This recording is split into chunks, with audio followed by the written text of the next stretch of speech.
Good day, everybody, wherever we are watching this across the world. All the best. These are tough times for all of us. People have several questions about different aspects of the crisis that India faces today. Uh, Vaccination being a very, very important aspect of it, because that's the way out.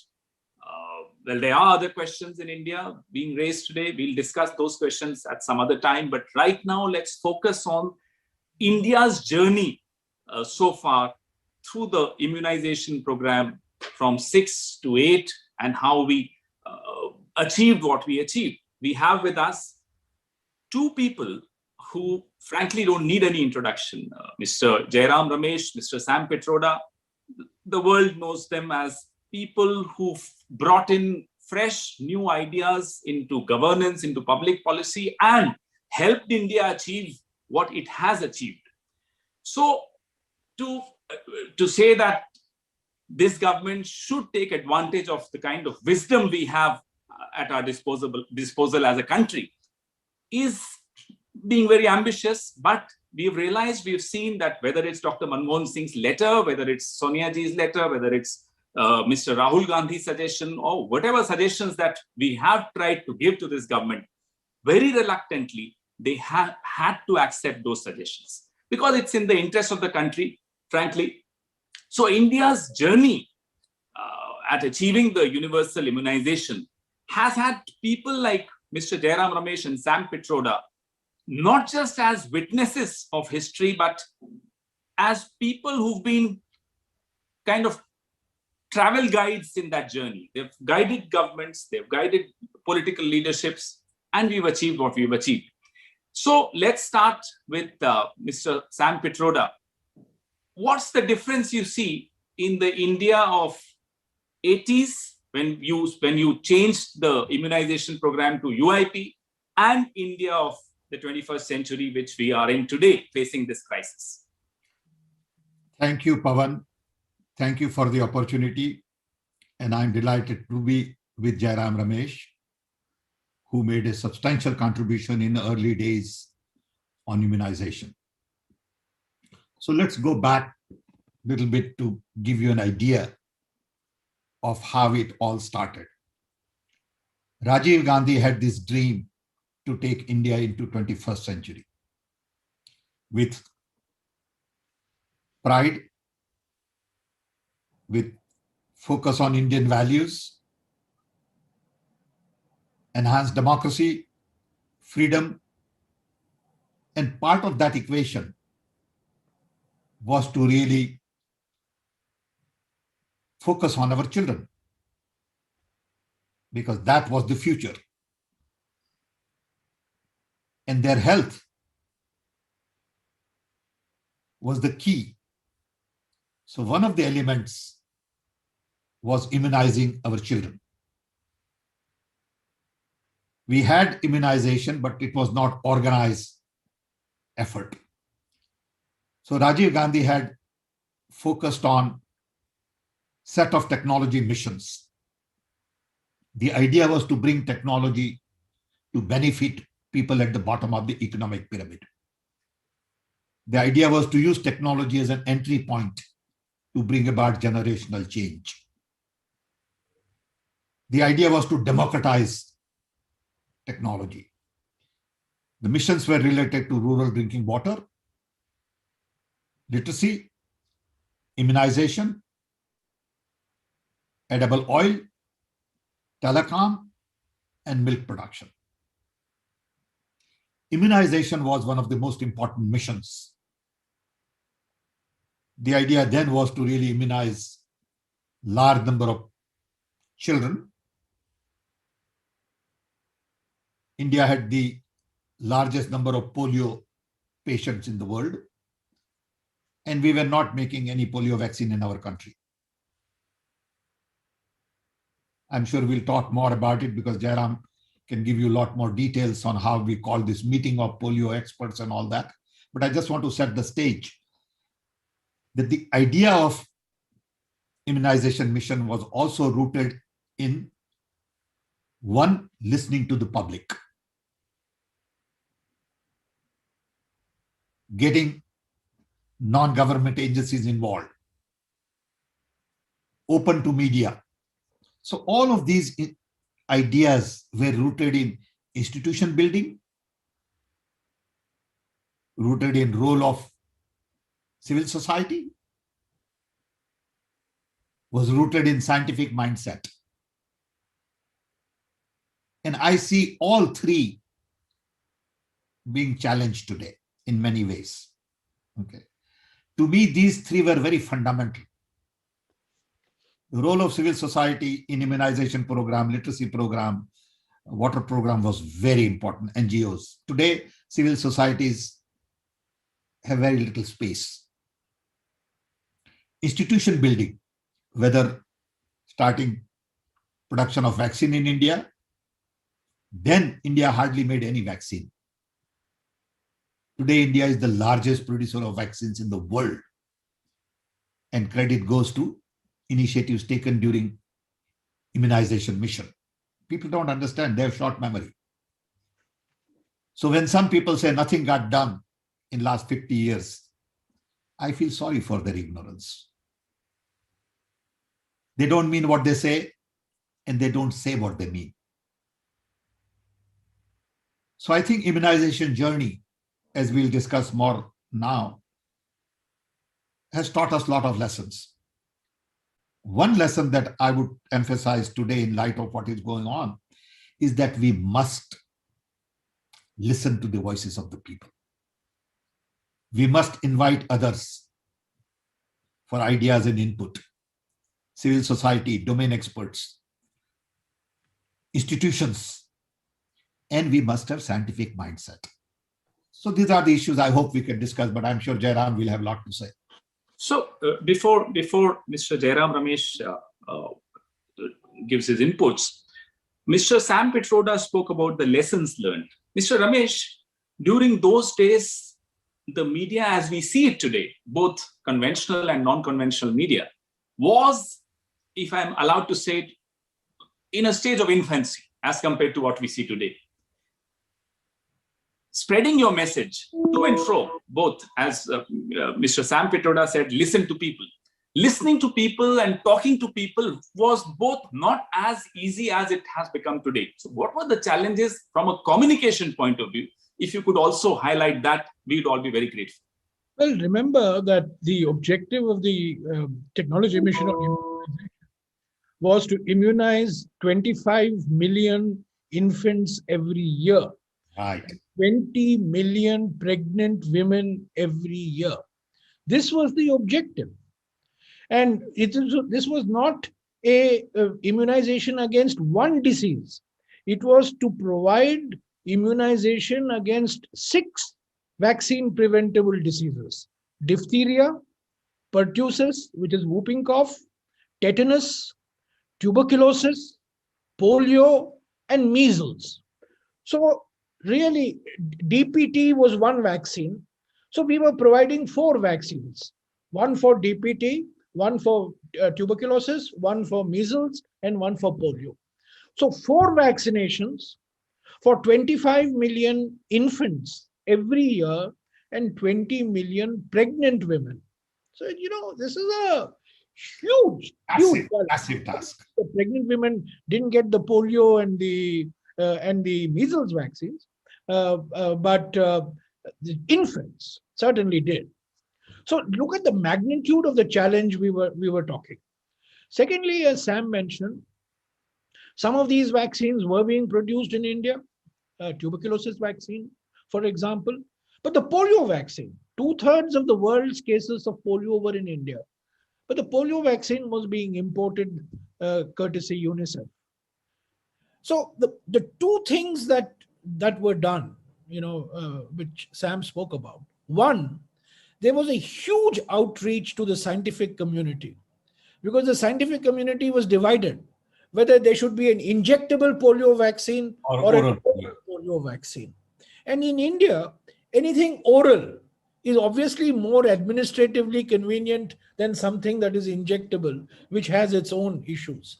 So the first challenge was to create a scientific consensus that the oral polio vaccine is the route to take. And that took a couple of months. Secondly, to produce this vaccine in India. And we scouted around various sites. Finally, we located a site in Bulandshahr, and Bharat Immunologicals and Biologicals, BIPCOL, which is now a major vaccine producer, was created. We got help from Russia for the oral polio vaccine. But simultaneously, and this is what I want to stress, simultaneously, we kept the injectable polio vaccine option open, and we got Institut Mario from France to set up a facility near Gurgaon.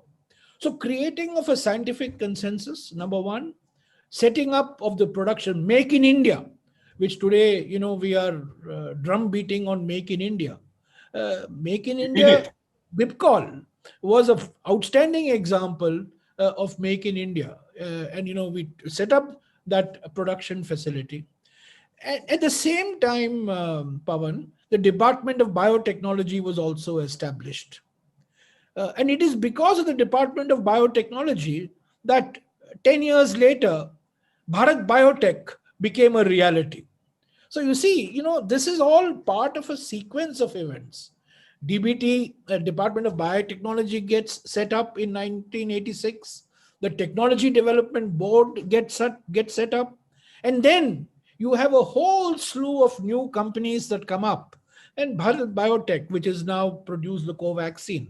The roots of this, the foundations of this, go back to the 80s and 90s. Remember also, Pawan, that the key trigger for India becoming the world's big center for pharmaceuticals and for vaccines was certainly the establishment of the DBT. But before that, 1970, the Indian Patents Act was very important. And India recognized process patents, did not recognize product patents. And hence, what happened was a whole set of Indian companies, Ranbaxy, Cipla, Cadila, so many companies grew. And we had Indian companies, otherwise they would have been dominated by the multinationals. What I want to say is that when Prime Minister talks of Atmanirbhar, 1970 Indian Patents Act created an Atmanirbhar Indian pharmaceutical industry, which then became the world's largest producer of vaccines. So I think, and we had no social media. We hardly had any television. We had only Doordarshan, in 86 and 87. So how to communicate? So what, Sam, myself, there used to be a secretary in the Ministry of Health called Mr. P.K. Umashankar, who was a, Ramachandran. Was Dr. Ramachandran. So we traveled to every state of the country. We made presentations on 35 millimeter slides. No PowerPoint at that time, but 35 slide with a huge projector which I had to lug. And we traveled to all the 28 states then. We made presentations to the Chief Minister. We made presentations to, the MLAs of that state. We made presentations to the local media, the local language media in order to sensitize them. This was the communication, giving people a sense of participation. This was not diya jalao, tali bajao, this was actually going out to the state governments, making state governments stakeholders in this process. No attempt at centralization. This was to empower the state governments to carry out these immunization programs of their own, but become facilitators, and not controllers and centralizers of the type that we are seeing today. So I think the immunization program, it took a long time, Pawan. It took India almost 30 years to become polio free. But there is an iconic photograph of Mr. Rajiv Gandhi putting a drop of polio vaccine, in the mouth of an infant. The mother is holding that infant. That's an iconic photograph, which symbolized the launch of the polio. We got the Rotary Club The International Rotary Club, they started a polio pulse polio campaign. So it was not just on polio, it was on tuberculosis, it was on measles, it was on DPT. So as Sam mentioned, the two things that are missing today, this massive outreach to the scientific community, listen to different points of view, don't victimize those who have a different point, but accommodate their points of view and give them a sense of participation. Jacob John, one leading immunologist of India who keeps writing now on COVID-19. Even when he's almost 90. The Christian Medical College in Vellore. And he had a completely different point of view on the immunization, particularly on polio. But we made him part of the system.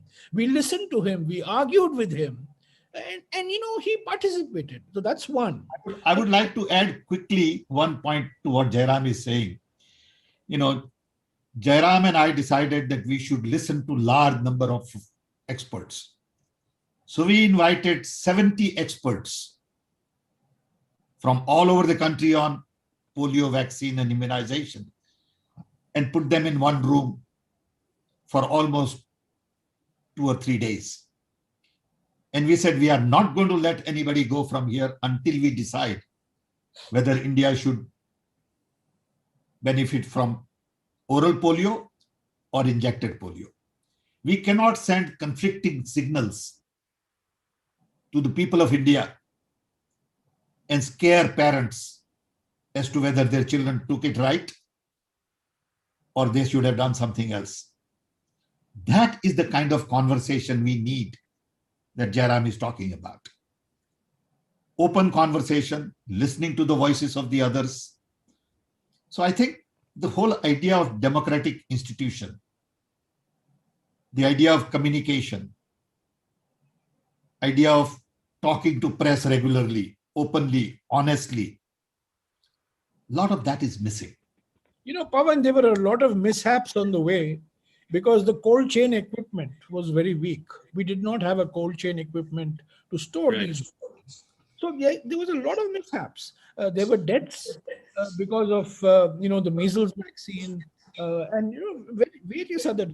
But we didn't hush up. The media, we allowed the media to report on these mishaps. We tried to hold ourselves accountable, the state governments accountable. We set up a council on social audit, which was a independent experts who would verify. That's a very important point. Who would act as a mechanism for receiving complaints on what is going wrong. So, in fact, there were a lot of mishaps because of the fact that there was no cold chain, and we had to, set up this cold chain. And Voltas at that time played a very important role in creating and expanding this cold chain infrastructure. But the important thing is, other than this outreach to scientific community, which was a continuing process, it was virtually meeting them, on a day-to-day basis. The other thing was that we were open to criticism. We were open to, not just shutting off the doors and saying that, we know everything. There were people out there who were critical. Media was critical. They were saying that the claims that were being made were exaggerated. So we subjected this to the process of social audit, external audit, UNICEF audit. The openness was a very critical element of the immunization program that is completely missing today. I want to sort of interrupt a little because before we change from the communication to somewhere else, India was, of course, as it is, a very diverse country. So how did you make your messaging culturally? How did you calibrate it culturally to make it acceptable? I'm sure, yes, you're right. There was resistance from the scientific. That's one resistance which is not so difficult to counter. But resistance from the target group, number one. Number two, how was the response of the opposition then? Was there resistance? And one more, last. Was there resistance from our own political leadership, or did they have open mind? You didn't have much problem in convincing the the larger landscape of our own political leadership. In fact, Pawan, although 1986-87, the Congress party was in power in most states, I have to say that the most enthusiastic response to the visits of Sam, myself, and the other members of the team were in non-Congress states. Mr. Ramakrishna Hegde in Karnataka, Mr. Jyoti Basu in West Bengal. Then we had, of course, we had M.G. Ramachandran, but at that time he was not keeping too well. And then subsequently, it was President's rule in Tamil Nadu. N.T. Ramarao. N.T. Ramarao in Andhra Pradesh, undivided Andhra Pradesh. We had Mr. Nayanar in Kerala. So, we had quite a few non-Congress chief ministers, and we made it a point I remember in one review meeting, I raised this with Mr. Gandhi when he was, took a review of the immunization program, and I just casually mentioned, sir, the response we have had in non-Congress states has been phenomenal. So he said, I will immediately write to all the Congress chief ministers, which he did. The outreach to the MLAs of that state, the outreach to the local media, Pawan, we had local media. There was the Hindi media, Odia media, Bengali media. So we produced a lot of literature in the local languages, and UNICEF helped us in creating this. We had, in fact, when we used to go to a state, there would be one presentation to the chief minister, one presentation to the MLAs, one presentation to the local media. Whether it was Patna, whether it was Kolkata, whether it was Bhubaneswar, whether it was Bhopal, or Lucknow, we had a minimum of 3 presentations. One to the chief minister and the state government, one to the MLAs, and third was to the local media. At that time, panchayats and nagarpalikas, were not that much strong. You remember the 73rd and 74th amendment came much later. So these were our 3 target groups, and the awareness building, the demand creation, for the immunization was really the responsibility of the state governments and the media. The media played a hugely important role. They were very good. I must say, media was very responsive. And remember, definitely criticized, which is okay, but overall media support was superb. And we had Doordarshan, which of course we used. All India Radio was pressed into huge service. So the local media became the champions of this program. So I think the openness is most important, Pawan. It's a sense of openness. It's a sense that we are doing something. We need your cooperation. We need your involvement. We need your participation. We don't have all the answers. We are perfectly capable of making mistakes, which we will learn, which we will acknowledge. There are many occasions. Wherever we went, it was not just about immunization. It was about all technology missions. Sure. In which we had to say, sorry, we are sorry. This will not occur again. And I gave you the examples of the measles.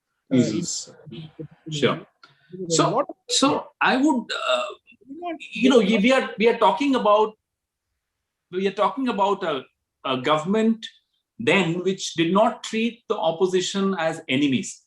They're political rivals, fine, but they were not enemies. So it was easier for you to perhaps sit with Mr. Nayanar or Mr. Jyoti Basu and try and convince them about the program, about the mission.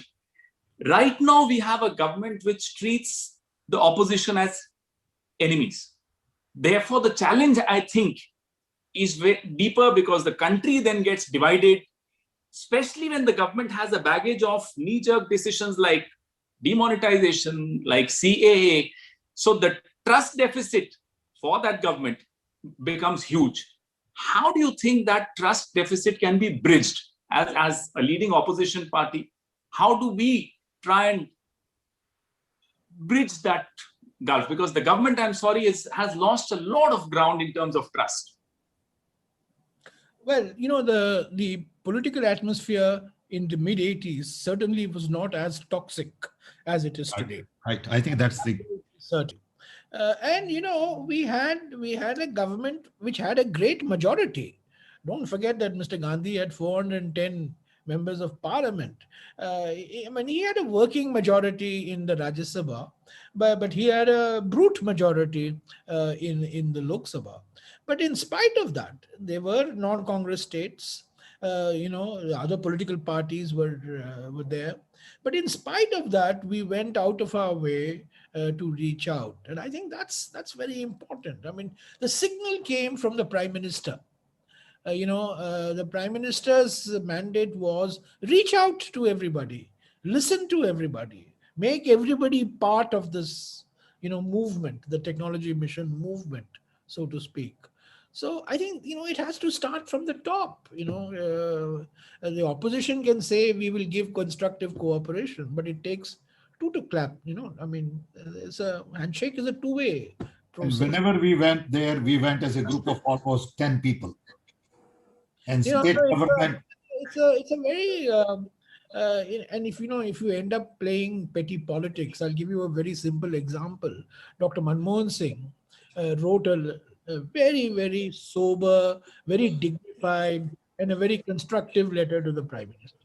Yes. Within 24 hours, he got a vituperative, he got an abusive, reply, not from the Prime Minister, but from the Health Minister.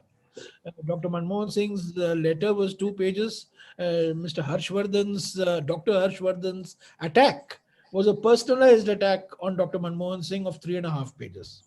So between the two of you, I think both of you should give an answer to this. What are the best practices across the world in terms of the current vaccination drive on COVID, which, if you were to be asked by the Modi government, which is, of course, a dream, they would never ask you, but in case somebody were to ask you from the government, what would be the best practices you think are missing right now in our Indian vaccination drive from across the world? well, there are many, many issues I would like to sort of emphasize. One is you need a national credible team of domain experts who conduct daily press conferences on behalf of the government to establish facts and truth and give confidence to people as to one set of information. It cannot be political. It has to be professional. It has to be regular every day at 6 o'clock, 5 o'clock, whatever, where people would tune in and say, yep, I'm getting the right picture from the experts. Two, I would, if I was there, call for consolidation of all production facilities. It is no longer about private and government. It is about national emergency. So I would take charge of all government production, private, government, all. Give private their due profit, but run it as a national emergency production line and not leave it to a local guy.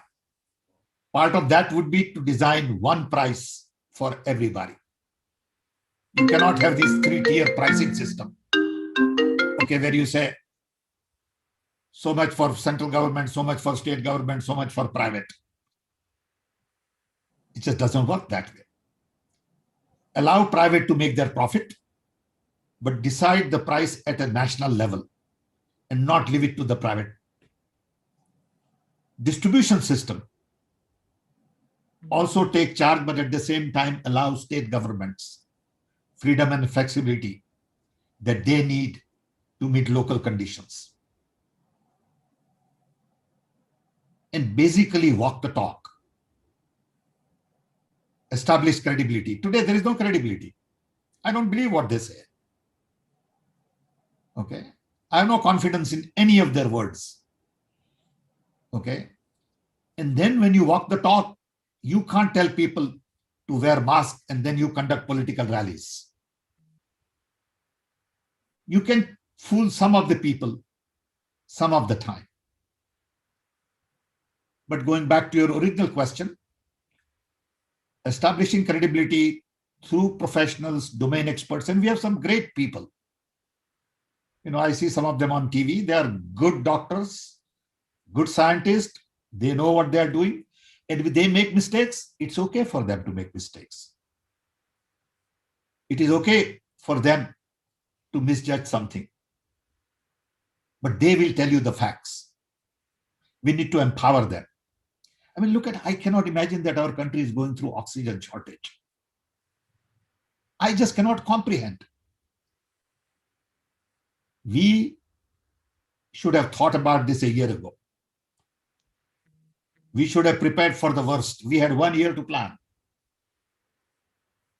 And we gave people false promises, wrong narrative, and we are in a mess. We are a laughing stock in the global community today. And we are talking about superpower. We are blaming, enemy at the border. I mean, come on. Please get our house in order. Our people are dying. And it's very painful. I have lost 4 of my brothers and sisters in the last 1 month. I know what it means. Okay. And every day, even in US, I get calls from India. Get me bed, get me oxygen. And I feel helpless. People are dying left and right. Numbers are not really telling us the whole story. Okay. So Mr. Jairam Ramesh, if you could also respond to this and add one more aspect of the blame that the government keeps heaping on the people of vaccine hesitancy. Now, you must have also faced this during those days. So borrowing from that experience and that wisdom, of course, we are now talking about a government which has through its own errors of omission and commission, destroyed the trust. People don't trust what the government says. Yet, how do you restore some kind of a confidence in the scientific temperament so that people are not hesitant? People should ignore what the government is saying in multiple voices, but stick to what works, which is science. Pawan, on the 24th of March, 2020, Mr. J.P. Nadda, spoke to me on the phone. I had worked, he was health minister. I was a member of the standing committee on health. So, and he was environment minister in Himachal. I was environment minister here. So we had a lot of interactions. So after the lockdown on the 24th of March, 2020, he called me and he said, there's a lockdown now. Is there any specific suggestion that you would like to make? I said, Nadaji, remember the Kargil war. During the time of the Kargil war, every day at 5 p.m., a civilian and a military officer did a briefing as to what had happened and what is the situation. And that was considered to be the authoritative information. I'm sorry to say that in the last year and 2 months, this system has not been put in place.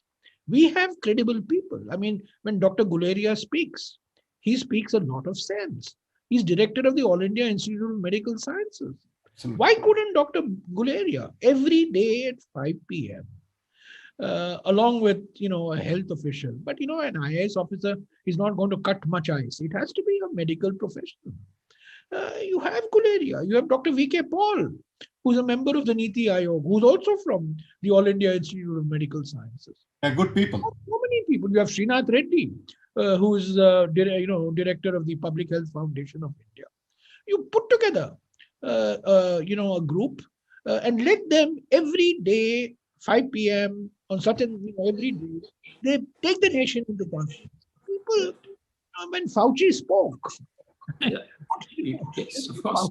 Role, Even if the president didn't want people to listen to Fauci, people still went by what he was saying rather than what Trump was saying. Fauci was 80 years old, remember? We have a lot of young people. We have first-rate people. In fact, there was one person, who used to brief regularly, Ganga Khedkar, of the ICMR, and he retired and went away to Pune. Now, I would have kept him. And I would have said, no, Ganga Khedkar, I need you. The country needs you. And I would have kept him to do the briefing. But suddenly, all of a sudden, Ganga Khedkar goes away, retired, and goes away, settled down. Maybe he was fed up, with the system. Who knows? So Gandhi Tang, for example, she was head of the, Translational Health Research Institute. She resigned and went back to Vellore. I mean, these are all, indications that different points of view are not respected. So I think the first thing is, even now, even today, it can be done beginning tomorrow at 5 p.m., 6 p.m., 4 p.m., whatever the time. Get two of the outstanding professionals in whom people can have confidence. And I would unhesitatingly say Guleria is one of them. Unhesitatingly, I would say. In fact, last year, sorry, please Let continue. him take the nation into confidence. Number one. Number two, there is no alternative to compulsory licensing. We must introduce compulsory licensing. We must have more companies in India producing these vaccines and not just be dependent on one or two of them. We have the laws. Israel, for example, has introduced compulsory licensing. We introduced compulsory licensing for some drugs a couple of years ago. Dr. Manmohan Singh has suggested this in his letter to the Prime Minister. So I think, remember, Pawan, the Prime Minister said by August 2021, 300 million Indians would be vaccinated. This was the target, that by August 2021, 300 million Indians would be vaccinated. Okay. Till today, you ask yourself the question, only 10% of this target has been achieved. And that target is a modest target. 300 million is a modest target. Maybe the target has to be increased 3 times. But even on the other hand, modest target of 300 million, we have only done 10% so far. So we have to introduce compulsory licensing. Yeah, but on the other hand, we are saying that anybody above 18. This is not the time to think of, market economics. This is a life and death situation. This is a national emergency. This is not, we are not looking at, market economics at this stage. You've got to expand these vaccines.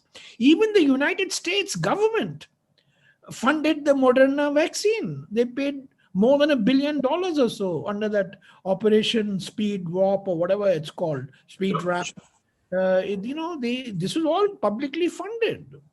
But we are in the grip of not just the COVID virus, but we are in the grip of a ideology virus.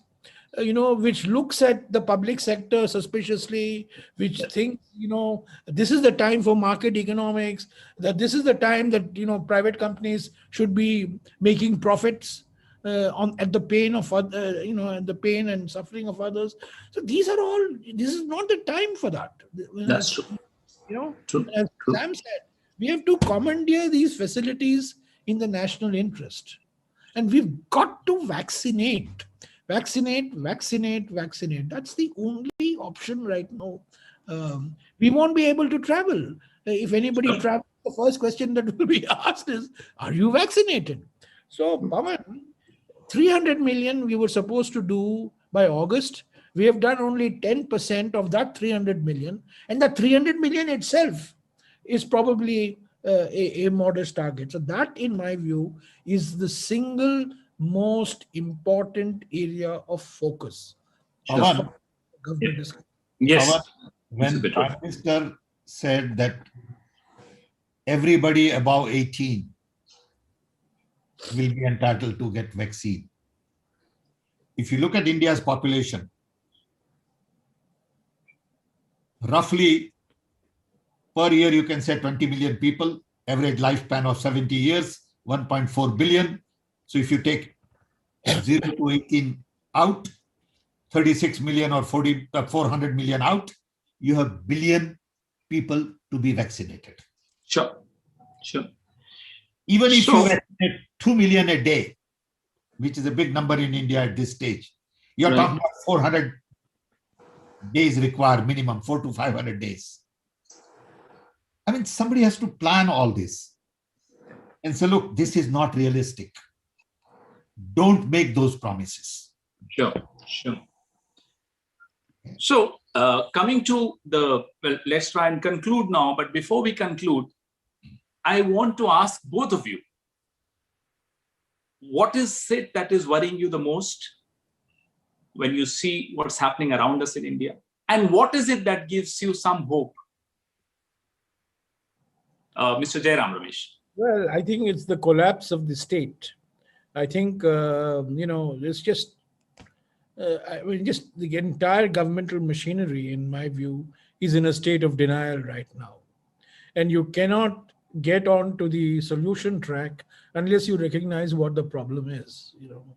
Okay, this is a time in which a giant collective effort is needed. Make that effort. I have a feeling, Pawan, that the international ridicule that we have been subjected to over the last couple of days may trigger some meaningful action on the part of the government, because it's awful. It's really awful. I really feel ashamed to see the manner in which India is being covered. But as an Indian, I really feel diminished at seeing the reporting on India, and I feel anguished. And I hope that this is going to have some effect. The system should be responding to these criticisms and not be sending rebuttals, to any criticism that comes. Mr. Sam Pitroda, please. I want to add to what Jairam is saying. One, I think our democracy is fading. Our democratic institutions are attacked. It is linked to freedom, autonomy. It is linked to, institution building. As I said earlier, it is linked to the role of civil society. It is linked to lots of things. That big area of reviving our democracy, rebuilding institutions, is what is worrying me the most. It is not a temporary problem. But if you don't fix that, you're not going to fix everything else. I'm convinced of that. Okay. Two, what gives me hope is people of India. I think we have tremendous talent, lots of resilience. People have been very generous in many ways. They put up with a lot of nonsense. Okay. And people of India will rise. Absolutely. And that's You're so right. You're so right. Over the last fortnight or so, we've seen the resilience. We've seen how strangers are coming to each other's help in India. That gives us a lot of hope. People of India are just unbelievable. I tell Absolutely. you, no other country will have the kind of resilience you have.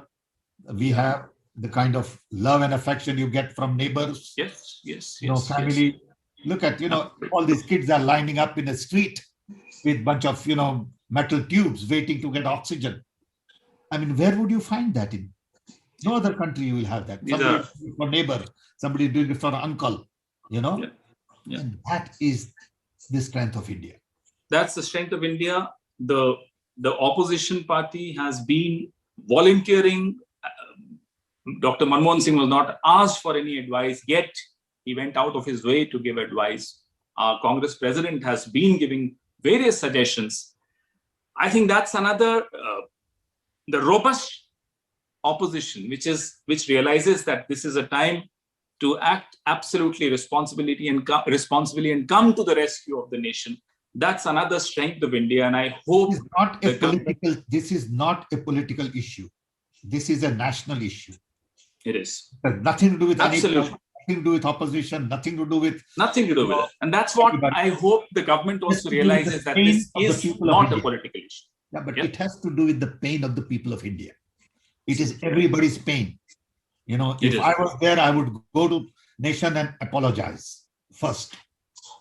Okay, saying, look, I'm sorry. I'm head of the government. We have messed it up, all of us. Now let's bring our best people together Absolutely. to work together to get over this quickly. But Well, that is mindset. with that solemn thought, we wind up this episode. Thank you, Mr. Jairam Ramesh, and thank you, Mr. Sam Pitroda. Please stay safe. Thank you. Thank you, Pawan. Thank you, Jairam.